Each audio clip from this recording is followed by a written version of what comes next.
behind the scenes at the East Lancashire Railway. Being closed down in January and February always seems unusual. That is of course with the exception of the track laying at Stubbins and our freight which supply ballast and rails there. All of our carriages are of a Mark I type, and our most prestigious are those on our dining train, seen here on the City of Wells. 2 of these carriages are degraded, and there has need to be a refurbishment undertaken. Inside the Buckley Wells Carriage Works in Bury we can see our first brake vehicle. This is the kitchen car, known as the Borough of Rossendale. This is where all the food is prepared, ready for the diner itself. 2 weeks later, rubbed down and with undercoat being applied as well as windows being fixed in. The other side has been completely undercoated and the carriage ends refurbished. This part of the kitchen car is for storage of plates and the doling out of food. As we can see, there are panels that need to be replaced here. 2 weeks later and the whole of the ceiling has been replaced and refreshed and the gaps suitably plugged up.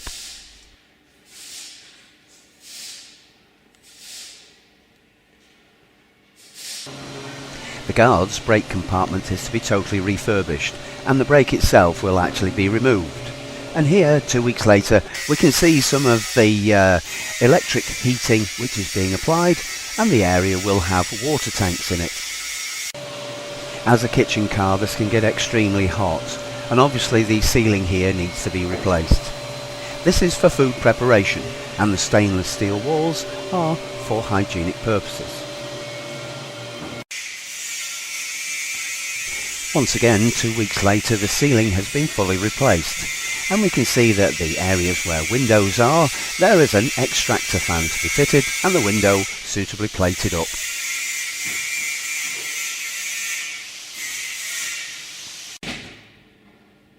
And after 2 weeks of refurbishment we can see here that externally both the undercoat and the gloss coat were coming along really nicely. By the first weekend in February we can see the progress here on the kitchen carriage. One side being rubbed down and getting ready for its base coat. Meanwhile the other side has had the extractor fan put in, gloss put on and the bottom stripe is now being painted. Externally the kitchen carriage can be seen to be progressing very well. Internally there were massive amounts of work that had been undertaken. So one side is in undercoat grey, but internally we can see an absolute transformation here. The walls have actually been clad with this stainless steel to make it easier to clean. The electronics, and there are plenty of them when you look at the number of ovens and hot plates and heaters that there are in a kitchen, is well underway. Also we have a splashback here for where the washing up is going to get done. Externally we can see that the patching had been done and rubbed down ready to take an undercoat. On the opposite side we can see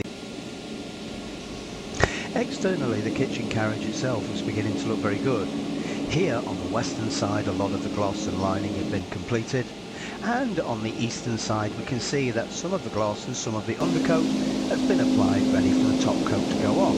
This in late February, this in early March. What a beautiful job Heritage Painting have done here, and once again it's worth looking at the detail that there is here which makes this carriage so exquisite.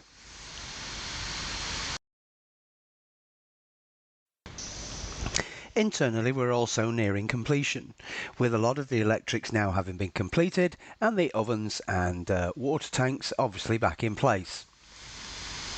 Here we can see the new sink for the washing up. There is a spare carriage for the dining set, and this carriage is coming into play this year. It needed really just to be titivated a little bit, and we can see where the masking tape and the filler has been put onto the doors, ready to receive at least one coat of gloss so we can put it back into the rake and complete it as a 5-car unit. Here the carriage is near completed by the 5th of March. The second carriage that was in for repair over these 2 months was that of the guard's brake generator car. Here we can see the roof where it's been painted and the apertures where the exhaust comes out, but also outside of the carriage was being refurbished and painted.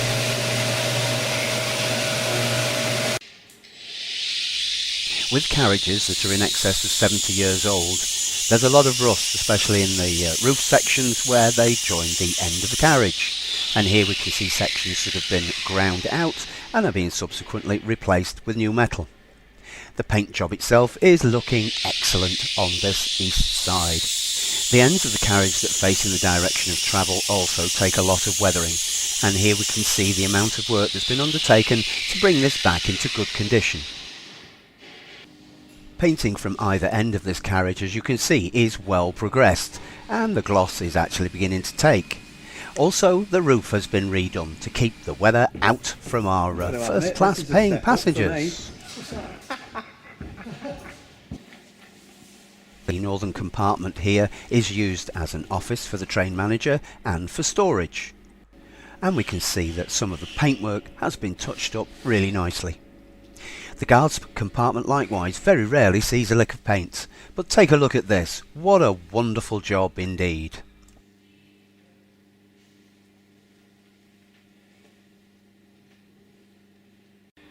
Here, in a period of just 2 weeks, we can see that the painting has gone ahead of pace and the quality is obvious.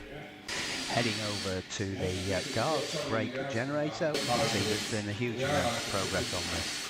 The corner that we've seen that was eroded down now has been replaced, sanded down, and is ready to take a base coat. Indeed, the side of the carriage itself is looking really glossy from both ends.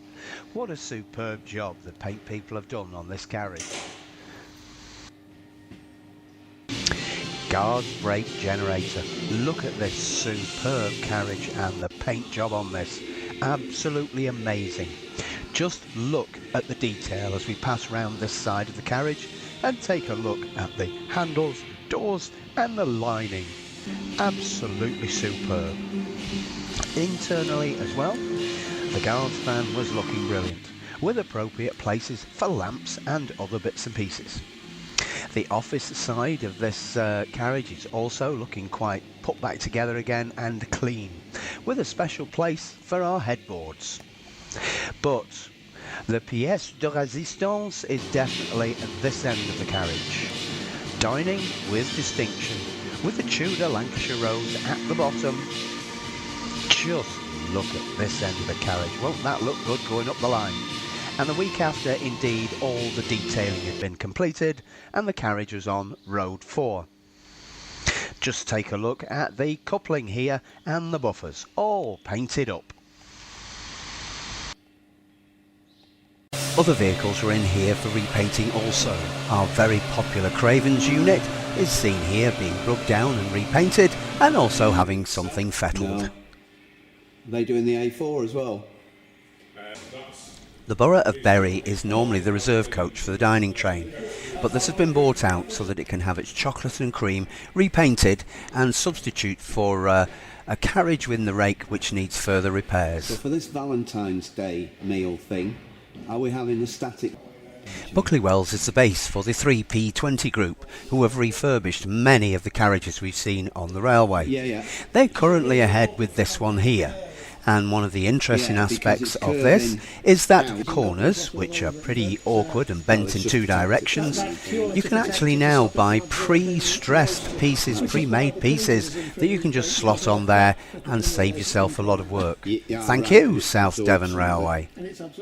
On the road adjacent to where all this work is going on, you will find the dining carriages themselves, and these will be out on static display on our Valentine Eve dining. At the end of its boiler certificate, the Union of South Africa came to reside in Castlecroft, and in this closed down period we can see that the A4 itself is being repainted before being repatriated to Scotland. Ian Riley's Heritage Painting Company was also a go on the Union of South Africa at Castlecroft. All of this one side, as we can see, had been done, the other side being glossed as we took this video. The tender itself was also being done. They did, however, have to shut down for half term when some other things were going on.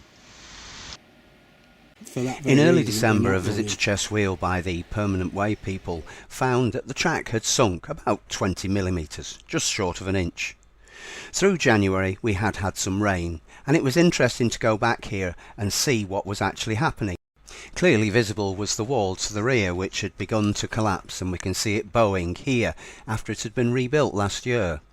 And in the bottom right hand corner of this photograph you may be able to see the signal cables. These cables had been buried on the surface about 2 years ago, and it's fairly obvious that they are now not at the surface. They are in fact standing proud of the slip, which is dipping downwards by about 2 to 3 inches. Another clear indication that the back wall of this landslip is beginning to move, and given the effects of climate change and heavy rainfall, we should certainly watch out for the potential for more movement. You have been watching an Atlantic video view of the East Lancashire Railway in Bury.